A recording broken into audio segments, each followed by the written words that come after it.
Hey everybody, it's the R&B Show, where our belief is, bring back the glove. Can you dig it? And now, at least one guy who believes in the glove out of the two. Here's Ricardo and Brad. Thank you, Rosie, and thank you, Trent, over there. MVP. Right. We'll get to that in a little bit, sorry, I'm Brad. still thinking about last night's game. Yes. Welcome Wow. to R&B Show, season number 2, episode number 43 of the only podcast dedicated to high school sports in the Fox Valley area. I'm your co-host, Ricardo Arguello, and sitting alongside with me, as always, is Brett Christopherson. You don't want to talk about the... Both of U.S. Yeah, okay, Hold on, let me finish this. Yes, I want to talk about the Brewers. We're both with USA Today Network Wisconsin. Don't forget about Jim Rosendick, that sultry voice you heard in the beginning, also part of USA Today Network Wisconsin. And the last of our fearsome foursome, but not least, that is Trent Tetzloff over there. Say hi to everyone, Trent. How's it going, guys? All right, there you go. He is also part of the USA Today Network Wisconsin. Now he's on with us permanently. It's a fearsome foursome. I used to call it the Three Amigos. The Rams. Fearsome foursome, yeah. The old L.A. Rams. That's way before Trent's time, though. That was back when they that did was have before my time. Back when they had the blue and white helmets. Now they have those back now. Rosie Greer and Merlin Olsen. That's on right. There. Deacon Jones. And Deacon who's the other Jones. one? Can't remember. Didn't they say Lamar that something. in that time they didn't count sacks, so wouldn't Deacon Jones. Jones Deacon be like Jones, the yeah. sack leader? That's would what he said. Oh, he would be, though. Oh, that's what he says. Okay. Did you notice, though, guys, how quickly Ricardo wanted to not talk about MVP and Brewers Cardinals? Yeah. What's the matter, Crazy. Cardinals fan? All right, well, let's talk about that right away, all right? I was going to save that for the end. But, no, I went on Twitter yesterday, and I conceded the point that, yes, Yelich should be MVP. He is having a phenomenal streak right now. The Brewers are having their way with my beloved Cardinals. And yeah, it should be a slam dunk. I know that there's some Cub fans out there. Actually, a lot of Cub fans I've noticed, too, have echoed the same sentiments. A lot of the Cub beat writers and radio guys have said, yeah, it can't really be a discussion anymore. It's Yelich. Cub fans are too busy beating each other up in the bleachers. Yeah, exactly. Saw a video of that going on right Nice. now. So the thing that makes that video is the organ players just playing the usual ballpark organ stuff where the guys are just pounding each other. Everybody likes a little soundtrack as they're getting pummeled. Well, we can gloat a little bit, but today's still a huge game. They got to sweep the Cardinals because they're essentially locked for the playoffs right now. But division, they're only half a game out. Let's win the division. And I know there's some common ground that Brewers fans and Cardinals fans can meet on. It's let's knock the Cubbies out. Yeah. Right. You want that too. Right. And yeah, and who knows what will happen tonight? But what's imperative for St. Louis is that they need to sweep the Cubs to assure themselves of that wild card, in my opinion. Not only that, if the Brewers win out, you never know what will happen. Maybe the Cubs then, they will lose the division then in that scenario, and then maybe even not, be relegated to a wild card, which would be hilarious to me. Cub fans are already. This is hilarious. They already want Joe Madden fired. Yes. Wow. They want him gone. Listen, and let me tell you what I told Mike Sherry yesterday about how I see the Brewers. Now, I'm a Cardinals fan. We have a lot of championships, and we've won 2 World Series in recent years. I don't have disdain for the Brewers as I do the Cubs, just because it's natural. St. Louis fans and always hate Cub fans. More because I see the Brewers as like a little brother, like a little brother that annoys me sometimes, but really doesn't do a whole lot most of the time. We met up in the '82 World Series. So Brewers were the better team. Yeah, they may have been, but in that 7-game series, the Cardinals didn't win. And I'll tell you this though, Brett. I'm happy for the Brewers. Nothing would make if it wasn't the Cardinals knocking out the Cubs. It's hilarious for me to see a team like the Brewers with half the payroll of the Cubs. We talked and about that their the other bloated night. payroll. Listen, the Cardinals have a big payroll to 163, but I think the Cubs are near 200 million in their payroll. So it tickles me to see the $100 million Brewers basically go in there and maybe steal this division away. It would tickle me to no end if that would end up being the case. Yeah, Darvish was a great signing there. Yeah, I know, right? How about I tweeted this last night with 4 games to play. Yelich, it's going to take some work, but he's not all that far away from Triple Crown. Yeah, I mean, a lot of things would have to fall his way for that to I happen. think he's right. what is he 3 off the pace with home runs right now? 33 versus 36, and RBI is only like 6, I think. Yeah, he's 104 RBIs. I think Yeah. the leader is 110. Yeah, That's and kind of a low number for RBIs. It isn't is, it, in a year? and That's it's weird. even the batting crown. He's number 1, and I think he's at 321 right now. Right. So he's not too far away from. You never know if he had a real hot stretch these last 4 games and just hit about 6 or 7 more homers or something. All of a sudden, he could be the Triple Crown winner. Yeah, that's Benny the Jet. that'd be interesting. And wow, so we'll see what comes out. It's gonna be a big week the next 7 days, I should say, for Brewers, Well, Cubs, and Cardinals fans. Trent, real quick, maybe for those who are listening on the podcast but watching also, you're doing a story about maybe the little bit of a shift right now in the fandom around here. Maybe the Packers are actually taking a back seat to what the Crew's doing. I can't see that happening though. But Trent, I mean that's an interesting take. I don't know. Yeah, I'll have a story come in hopefully tomorrow.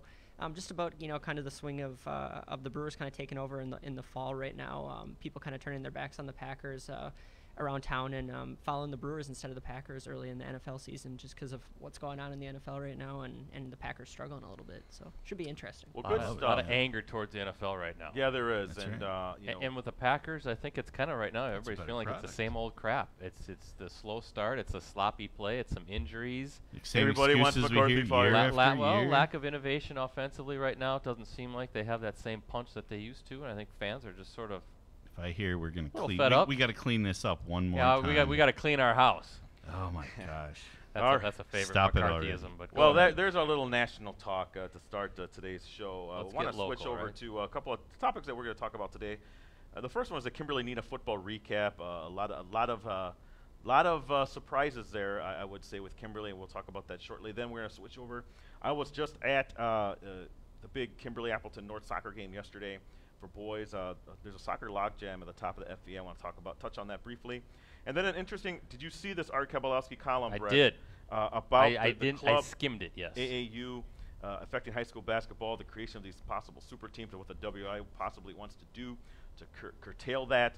We'll speak about that as well. And then we'll do a little of this and that. And I know we'll have you talk about the North Kimberly live stream this week, Brett, that you will not be at. Mike Sherry will be, though. We already talked about our Yelich, the MVP, so we won't have to talk about that. But then I have a random topic of the day. It's most overrated children's toy. I was thinking about this as I was visiting my little cousins yesterday. I'm not my little cousins, I guess they're adults now, but they have kids.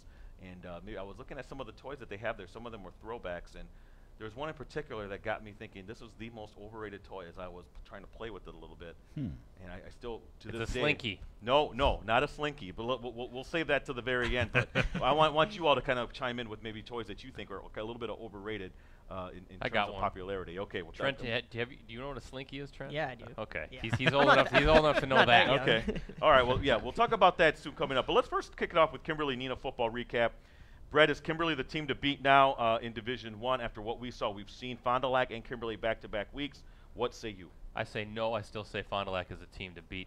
Fond du Lac has the victory over Kimberly. We saw Fond du Lac absolutely destroy Hortonville. They've got speed. They've got the offensive line. They've got a quarterback that can do multiple things. Of course, they're more of a running offense. However, I don't think Kimberly – this is what's going to happen. I think these two teams are going to meet in level 4. I think it's just inevitable. I think you just see this. It's like Drago and Rocky. You can't keep them away. Drago. The reason I'm thinking of that is because of the Creed 2 trailer that I just saw. Came out, yeah. But I think it's going to be another super close game. So when I say I think Fond du Lac is still the team to beat, barely, because Kimberly, what we saw on Friday night, 38-0 over Neenah in a battle of top 5 ranked teams in Division I, according to the coaches poll, absolutely annihilate the Rockets. And that's what they did. It was running clock in the fourth quarter. So all of a sudden I see a Kimberly team, and we all agree that looked a lot better than what we saw in Week 1. But so did Fond du Lac. They looked a lot better than Week 1 too. And I just think it's going to be another classic game. I think Kimberly can win that game for sure. But I still say that Fond du Lac is well deserving of that number 1 ranking, but Kimberly is nipping at their heels without a doubt. A lot of similarities between the two teams. And with Neenah, their forte is their running game. And what did they hold them to? 4 yards? No, I've got the stats right here. According to on Wiz Sports, Neenah rushing -11. You are kidding me. 16 carries, -11 yards. Now, obviously, Sam Dietrich getting quarterback sacks are, I believe, a rushing stat in high school. I think that's a passing stat. I think that's in what they NFL. didn't add into the stat that I got from Kimberly and add that the sacks that Dietrich got. But yeah, go ahead, Brett. No, it was, Dietrich threw for 106 yards, but he struggled. He was coming off of that, an injury to his throwing shoulder. Still had, I thought, some good zip on it, but just they're not a passing offense. They have the Carson Hughes and Caden Fritch as their 1-2 combo. Carson Hughes was 12 carries, 9 yards. Caden Fritch 2 carries, 1 yard. Conversely, you look at Kimberly, and all of a sudden they've got Will Fisher, 12 carries, 74 yards. Caleb Frazier now, 5 carries, 77 yards. And now Alec Martzel's back too, 7 carries, 25 yards. Now it's a three-headed monster, not to mention you got Zach Lechner, Connor Winnick, who had a great catch, and it was a great throw from Cody Starkle. And then now Trey Tennyson is coming up as a really strong two-way player, a guy that's really developed in the last, handful of weeks. And Cody Starkle is looking really good at quarterback, and I was really impressed, of course, with the Kimberly defense. The thing that's different, obviously, I think we all agree, between Fond du Lac and Neenah. Fond du Lac is much more dynamic offensively. Oh yeah, positively, and I have no problem thinking Kimberly in that matchup, postseason matchup, which should happen, may get the better of Fond du Lac in that one. My problem is with Neenah, and let me tell you something right now. The Rockets always talk about being ready to take that next step. They failed miserably in this one. It's one thing to get beat by Kimberly 15-8, whatever, but when you at your home turf and you get smoked by Kimberly, Brett, we were kind of talking about this. Does this put some in the head game? How is this mentally going to affect them? Because in 2 weeks they got the big Fond du Lac game coming up, and Fond du Lac is every big of a juggernaut as Kimberly. Is that going to be another one of those things where, okay, they're going to come out, maybe they'll make a mistake, Fond du Lac capitalize, you blink of an eye, they're up 14-0. Will that team fold again? Because I felt Neenah folded in this game, Brett. I thought so too. And that big defense that a lot of the community likes to talk about, they put up a big old goose egg in terms of effectiveness against Kimberly. I know you talked to Coach Steve Young afterwards, the Rockets coach, about, hey, we got to move on and erase it. But I talked about it in the webcast on Friday night, our Game of the Week live stream at Rocket Stadium, that how can these kids not be thinking about that right now? Because it is different than 15-8. If it's 15-8, you're thinking, okay, we're right there. We're right there, right to the end. A break here, a break there, and maybe we got it. It wasn't that case. It was not the case. And even at halftime, I think it was 17-0 Kimberly, and we were talking, it's like, I think the game was almost over at that point, just based on what I was seeing. And you see the more kind of a deflated sideline, a lot of energy on the Kimberly sideline. But 38-0, I don't know how you cannot think about that if you're some of those kids on Neenah, no matter how much the coaches are trying to do their jobs, because that's what a coach has to do, is say, okay, move on to week 7 here.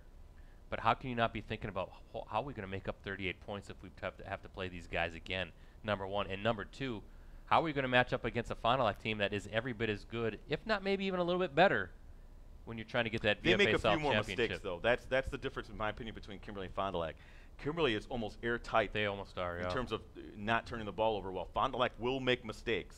They will make mistakes and you've seen that in the playoffs with them that hurt them against matchups against Kimberly. That's why that matchup, if it's a state semifinal game, will be a classic. It's going to be so close and so tight. You know that's going to be a Titan Stadium, right? So that place is going to be a zoo. Not to put the cart or the cart in front of the horse, as they say. Trent, that's an old time saying. Yes, by the way. Oh I know you're a little young there. But go watch some old 50s movies. Because don't forget, there's a Bayport team that's chomping at the bit to come down here and take on the VFA. But I just, man, if I'm Neenah, I thought that was a statement game that Kimberly played, and that was also an, oh my gosh, what the heck here if you're Neenah. I really do. I think that's going to have a residual effect. Prove me wrong, Rockets, but I just think that's something that's going to linger going into the postseason play. Hey, I want to say hi to Jerry Laundrie, always checking us out. Have a good afternoon, my friend. Nice to see you watching us. And Brett, why is Coach Jones using me as a motivator for his team? Yeah, what's that all about? I was talking to Julian, their stat guy, and he was like, "Hey, what did you do to upset Jonesy?" I'm like, I had no idea what he was talking about, but it might have been like I theorized that maybe when I put together the week before my 5 takeaways, that I put teams to watch. It was undefeated teams, though. That was the clarification, okay, to watch. And maybe he felt that I should have included them, even though Kimberly has 1 loss, in terms of teams that are going to make it down to Madison. But I included them in a little paragraph saying of the 4-1 teams. Obviously, Kimberly leads the way there. But whatever he did, he got his kids motivated. I want to be a motivator. Yeah, I want to be on their bulletin and that's not the board. first time, Brett. Remember during the basketball Jones? season when Kari Brecky, the outstanding Appleton North point guard, basically admitted that Coach Russum used something I wrote or said to motivate his team when they went against Kimberly in that sectional final. I'm flattered, Brett. I'm jealous. I'm But, jealous. Steve Jones, if you're watching or listening, I want to be on your bulletin board. Let me let me Somehow. clarify everything though. I had Kimberly ranked ahead of Neenah throughout for the last couple weeks. I felt that they were the better team. So I don't know if that me dissing them would have held any weight, because technically I had them ranked ahead of Nina the whole time. I don't know. I don't know. Maybe he, like the famous, they took it out of context and well, that's twisted fine. your words. He was amicable afterwards and everything, so but hey, whatever you got to do to go ahead and use me. It's fine. Well, maybe use me in saying that I think Fond du Lac's just a smidge better go. right now. So put me on your bulletin board, yes, Steve. me Put me on your bulletin board. I do not agree with him. I think Kimberly's actually overtaken Fond du Lac. Okay. If they would meet again. Take a picture of your bulletin board with me on it. Just do it. It will make me feel so much better about myself. Yes, that's my personal feeling. I'll know you got under Coach's skin if I see some Kimberly fans wearing T-shirts that say "just a smidge better." There we go. Now Appleton North. We're going to talk about Appleton North coming up here later in the show, Brett. But that's going to be an interesting matchup that will take place this Friday. That's actually a live stream of the week. More on that in a little bit. I did want to switch over to soccer because I was at Appleton North Kimberly. Kimberly yesterday able to get the win. Evan Stapleton getting the game-winning goal there for the Papermakers, and a big win over Appleton North. Talked to Carl Gardner, my dear friend, and he's a great coach over there for Kimberly, the boys soccer coach. And was that at North? That was at Appleton North at Paul Engen Field. It was a little drizzly, it was a little rainy, but they got the game in and everything. And listen, there's Kimberly, there's Nina, there's Appleton North, there's Oshkosh North, and Oshkosh West, all within a game of that first place in the FBA. It's a definite tale of haves and have-nots, because you see the bottom of that conference spread. There's a lot of winless teams. So I wanted to give my thoughts on this. Listen, this is what's going to happen. Eventually, Appleton North has to play Nina, and I think Nina's going to win this one. They just had a loss to Cedarburg, the #1 ranked team in Division II. In my opinion, Division II might have the best team overall with Cedarburg, actually. But Nina, in terms of playing in Division I, I think they're going to reach the state quarterfinals, I guess is what they do there at Uline. And I think they're going to have a good run. They might even pop on through to the state championship game. Do I think they're better than the best team in Division II? No, soccer is a different animal, Brett, where those Division II teams like Catholic Memorial, Cedarburg now, they're kind of seen as the favorites throughout all divisions, though. But just something for all you folks out there to keep an eye on, because I think the final game set of games is on October 11th in terms of determining who's going to win that FBA. That's a great race to the end there, Brett, and involves three of our major teams. Yeah, and you've been talking. There's been a little bit of a dry spell as far as getting down to Uline. It'll break this year. Maybe it's going to finally happen. Absolutely. Hey, Al Van Handel Jr. joining us on our Al. Facebook stream. He said, "Hi, Brett and Ricardo. Go Freedom Irish." Hey, and actually, I use them as a takeaway if we want to circle back over to football quickly. They're playing good football. They're playing great football, and they are going to be the wild card there in determining who's going to be the NSC champion, Brett, right? Because Wrightstown and Little Chute on a collision course to meet that final week, but Wrightstown still has to play Freedom BC. Yeah, I'm going to find out once and for all when that game is. So I thought it was this week. Okay, let me check, because if that's the case, then there are 3 really big games in our area with Appleton North, Kimberly, which we're going to stream, West of Pier, Menasha. That's a big one, and then if it's Freedom Wrightstown, that's a rivalry game as well. But let me just check.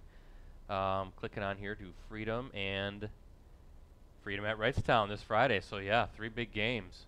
And I'm going to be at a different game. Yeah, you will be. I'm going to be at a game that's not a big game. He won't be. It'll be me and Mike Sherry. I have to be a dad this Friday. Mike Sherry will be filling in for you, Brett, at Friday. And I know he's excited to kind of come along and see what it's all about. We're excited to have Mike because he's a great guy. Rosie, Mike's got to haul gear, though, right?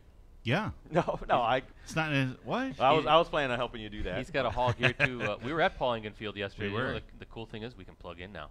Oh, cool. It's all wired. Great. It's all not wired, but it's all it's all good. That's good that they were able to help you out with that, Brett. Get into the 21st century there. Upload speed. Appleton North, very nice for you guys to climb into the 21st century, my friends. Brett, this is an interesting topic. WIAA and the open enrollment. Art Kabalowski of www.madison.com.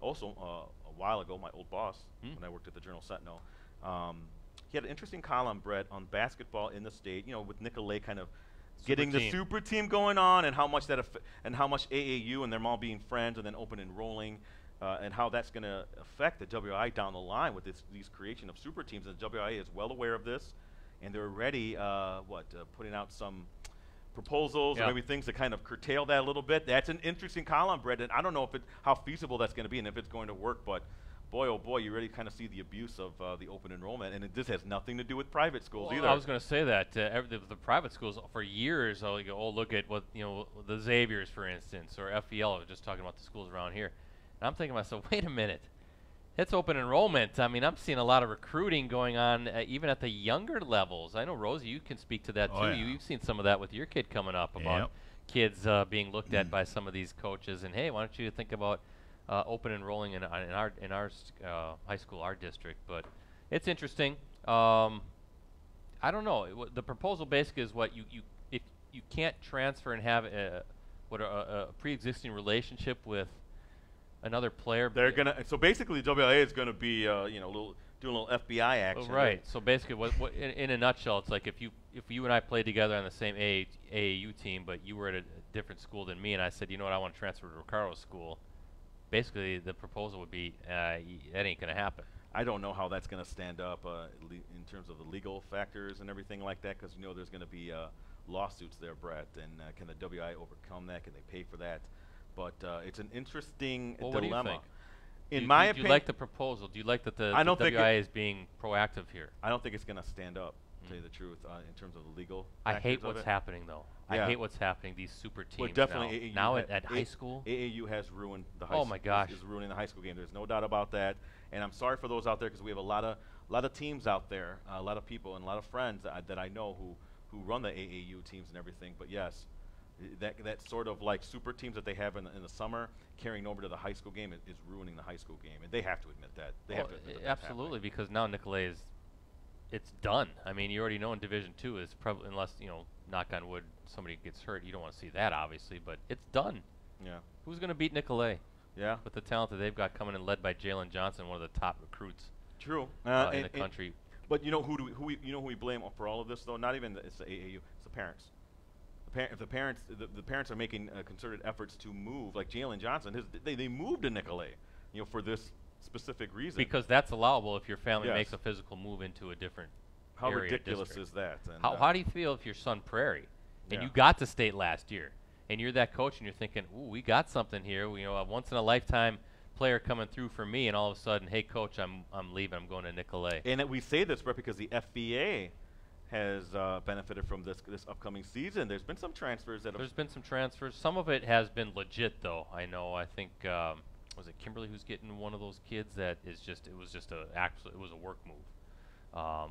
And we'll talk about that, I guess, as basketball season comes forward. Going back to Sun Prairie, though, I mean, I'd have to go look, so I might be misspeaking. I don't think I am, though. They were supposed to play.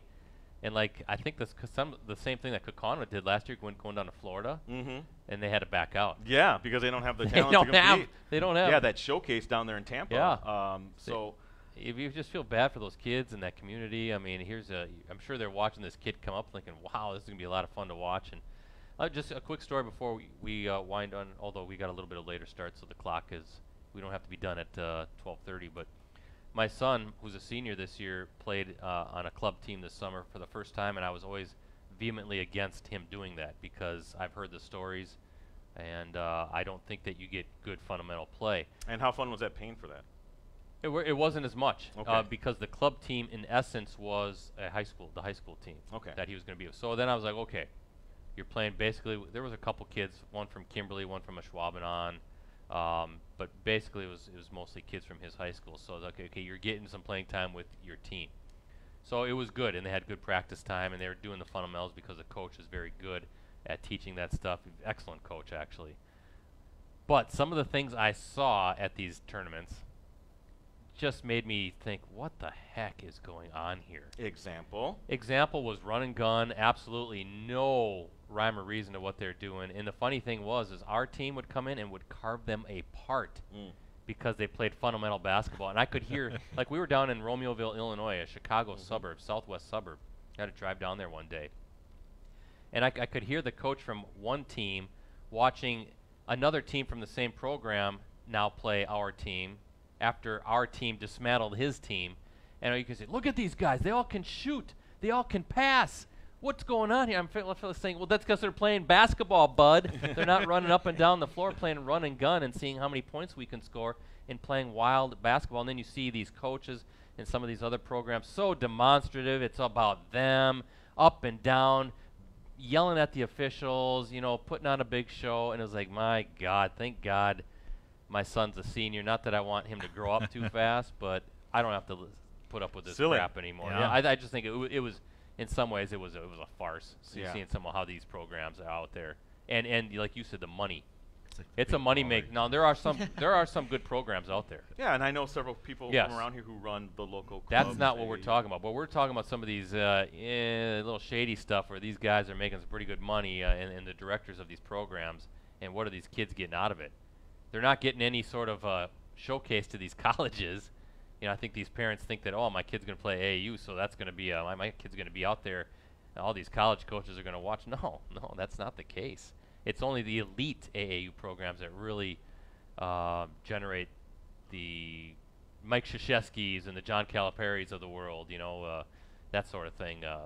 These showcase was it NY2LA or whatever that is called. Some of those big-time tournaments. So it's interesting, but they have definitely ruined high school basketball. But I laud the WIA for at least being proactive and looking at it and not letting this get out of hand. I think it's interesting that those players decided to go to Nicolet, a Division II school, and not some Division I school, because I think Division II field obviously took a big hit. But I don't know, Milwaukee Washington's sitting there, with a couple of good players still from that team last year, and then who was it, the Baldwin kid? I'm thinking of Patrick Baldwin. Yeah, who's doing stuff too, and Division Sussex I. Hamilton. Yeah, Sussex Hamilton. What was the thing that drew them to Nicolet? I don't really get that. I don't get that either. I thought there was a player there at Nicolet that they had played with, okay, in the AAU team that they really wanted to play with. So and they just chose that. Yeah, they chose that destination. School. It's in the Milwaukee area, so it's a diverse area, and we should ask Margaret Notchek. She's a Nicolet grad. She's a. I want to send a shout out, by the way, Wendy Reed's checking us out. Also, Al Van Handel has a question here. Brett has tackling or to a quarterback being taught different in high school than in pros. He thanks us for doing a great job and all that stuff. Tackling or to a quarterback being taught different in high school than in pros. This is something actually I asked Coach Jones about, because maybe I was thinking of doing a story about that trickling down, the tackling thing. Remember last week we talked about Jones didn't think it was really a story. Let me tell you why, Brett, because he says we never, ever concern ourselves with what the NFL is doing throughout all of our levels. He goes, we do what we do, and we have enough problems with there. We don't ever think about that stuff or we don't change anything. We just do what we do, and that's it. But I might be doing a column, though, sometime sooner that how high school football may be the last pure form of football that you'll ever see, because even the college game has targeting. And it's changed a little bit. And if you want to watch real football the way it was supposed to be played, you may have to go to the high school football ranks, which isn't bad because there's a lot of great football around here. But think about that. We're at the highest levels of football now. Have tweaked things that make the game not what it used to be. NFL's a joke. Tomorrow night's Vikings-Rams, Thursday night. Normally I would be like, I'm going to watch this game. I don't think I'm going to watch too much of it because what was Monday Night Football? They had 4 roughing the passer penalties on Monday night. Yeah, the game wasn't even over. Of course, we saw the joke of Clay Matthews and another great hit. Meanwhile, Rodgers gets picked up, spun around, driven into the turf, and there's no flag because the official couldn't see through all the bodies. Right. How many how many other officials are on the field at that time? Don't they have a guy behind the line or the quarterback in that's watching everything? That's such a joke. But there's a lot of anger out there towards the NFL, not just that, but other issues that the NFL is facing. But clearly, the NFL guys, they go by the mantra of any publicity is good publicity because it means they're talking about the league, and it's too bad. It's driving me away. I had talked after the Clay Matthews penalty. I told you guys this. I turned on the Brewer game. I said I've had enough of this. This is ridiculous. But that's because you had the Brewer game as an option. Yes. So if some you people didn't, don't. though, you'd probably Thursday night you won't have that as an option. I won't. I know. I was thinking about that. On, though. Watch them lose. Maybe if it's a nice evening, I can hop on the bike and take a nice long bike ride like I like to do. Sunday. Let me tell you what I'm going to be doing. Let me tell you what I'm going to be doing this Thursday night, and this kind of segues into the next topic, Brett. Kind of the random topic of the day before we talk about the live stream is the most overrated children's toy. I am taking my son to the theater here on the east side. I forgot the name of it, the Grand Cinema or whatever this is, the Valley Cinema. Valley Grand. And he and I are going to watch the old classic Transformers the movie. Oh wow! The cartoon. Now this is way before your time. Oh yeah, that's a great one. This is the original Optimus Prime and Bumblebee when he was actually a Volkswagen Beetle, that kind of stuff. And he's been wanting to see it. He's seen snippets of it because I've been showing him some of the old episodes. Oh, those and stuff, are great. And he loves it. They're great. I grew up on them when I was they're a awesome. little kid. But that segues into my random topic. What's the most overrated children's toy, Brett?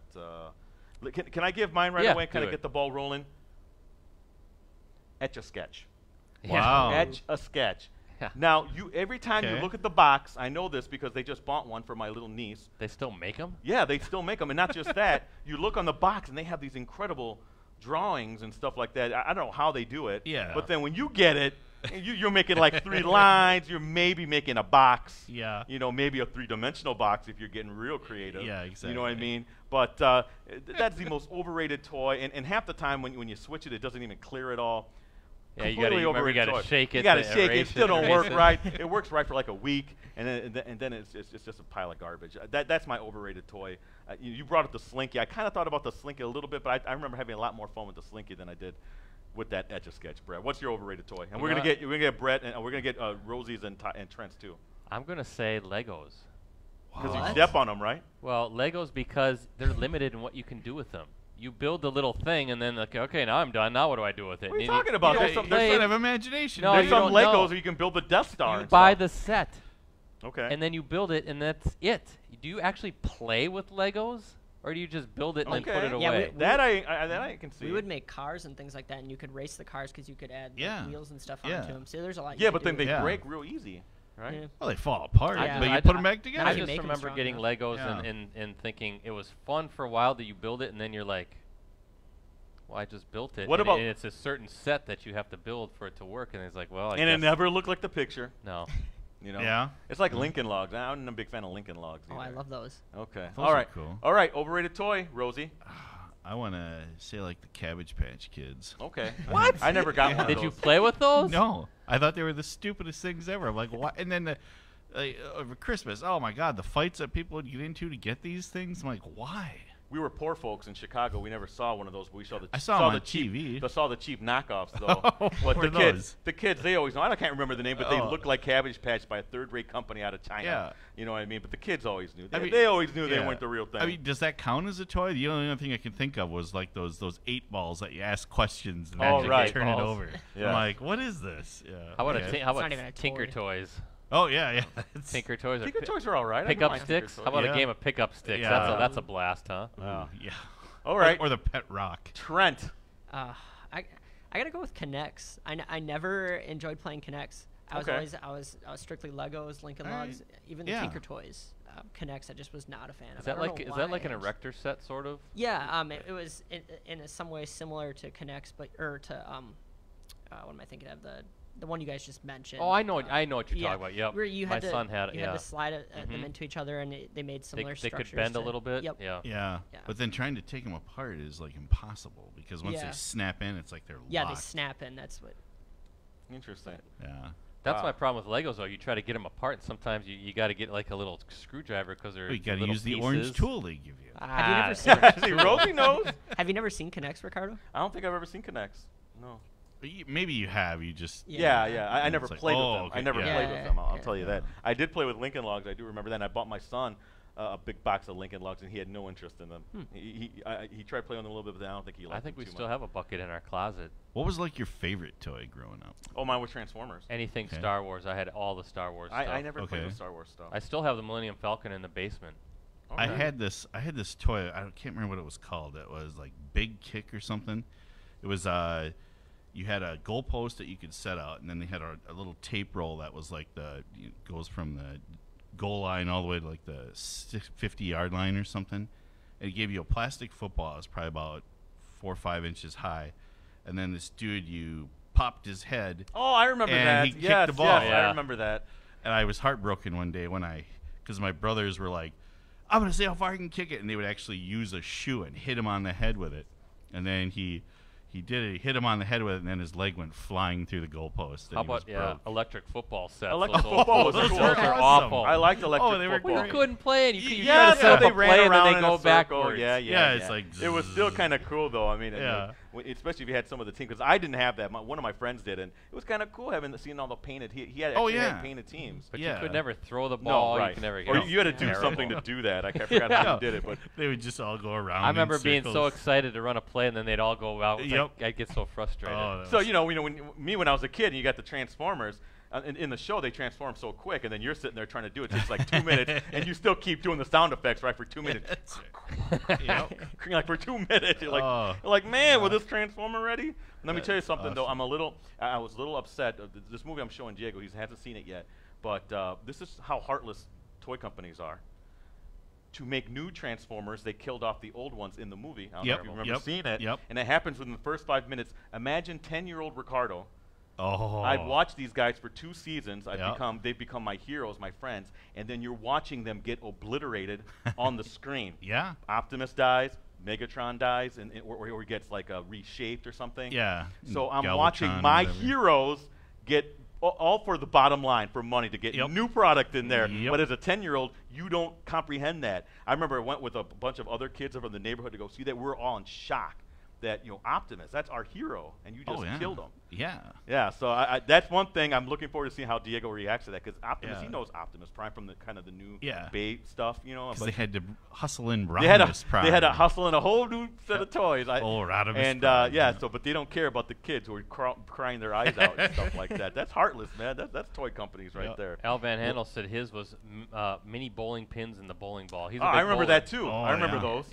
Yeah, those were cool. Were sweet. What was yours? My favorite was Hot Wheels, where you could set up. And you had the motor thing up there. That's classic. Man, that's Hot Wheels is classic. Remember getting those in Christmas? You had to set up cars. You had to set up the track and stuff. You get your little brother out of the way. Get out of here! I'm gonna do this first. And you could set up here's the loopy thing. loops or whatever with them. This is almost like the Anheuser-Busch Miller thing. Were you Matchbox or were you Hot Wheels? It was a combo. It was a combo actually. And my kids actually played with them as they got older. They played with my Matchbox cars. Wow, that's cool. You see Hot Wheels. Do they even make Matchbox anymore? Yes, they do. Matchbox. Okay. But it was funny when you'd find, but Matchbox has this cool car. I gotta get it. I'd always look underneath and read what the actual car was, because when you're a kid, you're not familiar with them and stuff. So that's kind of how I got to know cars as well. By reading like, Chevelle. It's like, wow, pretty cool.